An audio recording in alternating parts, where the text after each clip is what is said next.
The wind howled a banshee's lullaby through the snow-choked canyons, each gust rattling the decaying logs of our makeshift shelter.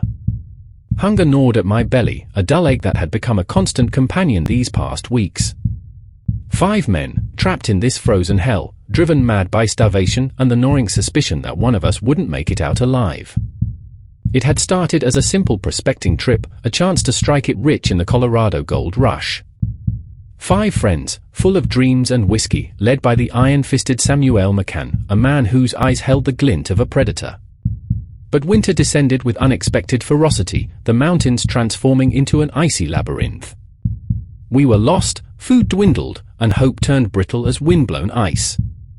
One by one, they fell. Shannon, the youngest, succumbed to pneumonia first, his coughs echoing hauntingly through the cabin before fading into an eternal silence. Next was George, his once jovial laughter replaced by a vacant stare and a deathly chill.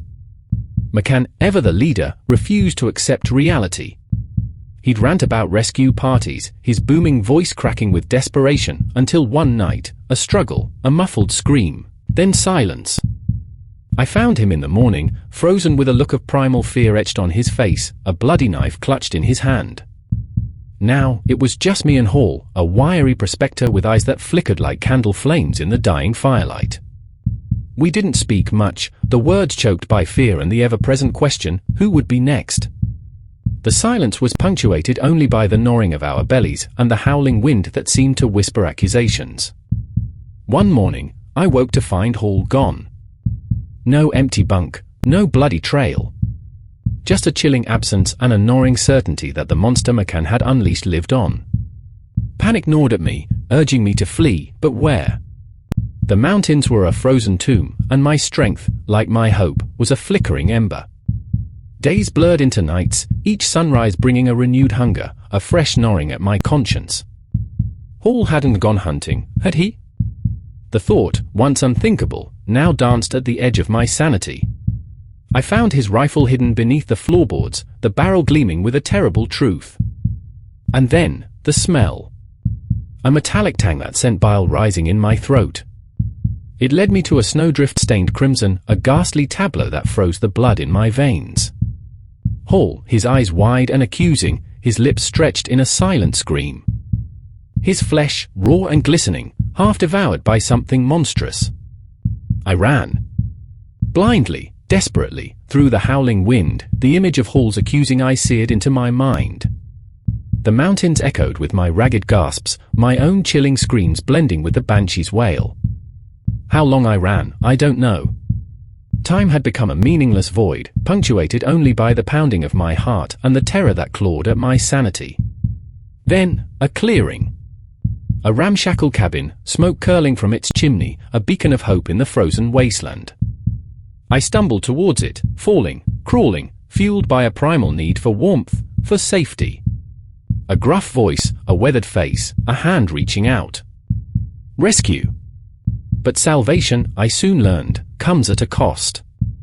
The warmth turned to a searing fever, the nightmares a kaleidoscope of Hall's accusing eyes, McCann's blood-stained knife, and the endless, howling wind. When I awoke, days later, it was to a hushed courtroom, whispers of cannibal, and the accusing glare of the lone survivor of the expedition. They called me a monster, a savage. But in the frozen wastes, where hope died and hunger gnawed, the line between man and beast blurs. Did I survive by succumbing to the same primal urge that devoured my friends? Or did something else, something born of the blizzard and the gnawing madness, take hold of me that night? I don't have the answers.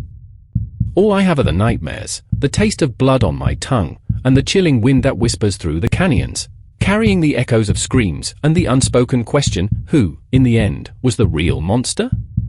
The story of Alferd Packe is a chilling reminder of the depths of human desperation and the thin line between survival and savagery. Whether he was truly guilty of cannibalism or merely a victim of circumstance caught in a nightmarish spiral, Alferd Packe remained haunted by the ghosts of the mountains. Years passed, the whispers of cannibals clinging to him like a shroud. He drifted from town to town, a nomad chased by his past, unable to escape the icy grip of those haunting memories. He sought solace in whiskey, but the amber liquid only fueled the flames of his nightmares. Visions of Hall's accusing eyes, the taste of blood metallic on his tongue, the wind's mournful howl, these were his constant companions. He tried his hand at honest work, logging, carpentry, anything to drown out the voices, but the ghosts wouldn't be silenced. Then, one winter night, while huddling by a crackling fire in a lonely cabin, a knock came at the door. A weathered face, a gruff voice, memory stirred like ashes in the wind. It was the man who pulled him from the blizzard, the one who testified against him, the one who branded him a monster. The fear threatened to consume him, but something, like a sliver of defiance, a spark of the man he once was, ignited within him. He opened the door, not as a cowering fugitive, but as Alfred Packe, survivor. The man, his eyes filled with a curious mix of fear and pity, stammered an apology. He'd misjudged him, he said, blinded by the whispers and the gruesome tale. He offered a peace offering, a chance to share a meal, to mend the past.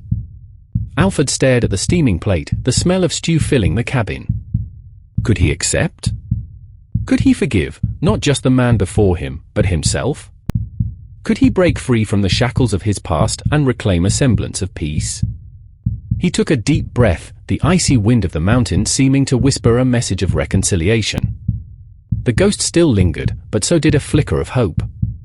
With trembling hands, he took a bite. The food was bland, devoid of the metallic tang of his nightmares. It was the taste of life, of a second chance. The night wore on, filled with hesitant conversation and flickering firelight. As the man rose to leave, he offered a handshake, a gesture of genuine remorse. Alferd met it, the ghosts receding just a touch, the grip of his past loosening ever so slightly. He may never be fully free, the mountains forever etched on his soul. But in that shared meal, in that simple act of human connection, Alfred Packe glimpsed a path forward, a way to live with his past, not be consumed by it. And maybe, just maybe, someday the wind would no longer whisper accusations, but carry the echoes of forgiveness, his own and the world's.